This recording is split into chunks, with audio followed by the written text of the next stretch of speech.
علیکم ورحمت الله وبرکاته. ملګرو دوستانو د نور کله پشان ته کې تاسو په خدمت کې هم نن یو اهمه مسله وړاندې کوم. هغه دا ده چې بعضې ملګرو ته د سر درد تکلیف وي، که هغه د معدې د وجې نه وي، که هغه د ټینشن د وجې نه وي، یا انسان مصروفه وي، کار پرې ډېر وي، تکاوف وي په بدن کې، نو د انسان په دماغ او په سر باندې بوج وي، نو د هغې حل چې کوم دی ډېره بهترین دی.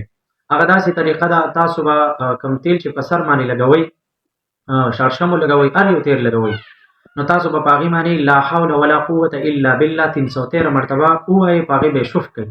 بیا به په هغې باندې خپل سر غوړوئ. انشاءالله که ستاسو دا مسله دایمي وي نو بالکل به ختمه شي، چې تاسو څو پورې دا تیل لګوئ ورو ورو به ستاسو د دې بدن نه د سر درد دا مسله دا تکلیف د ذهن ختم شي.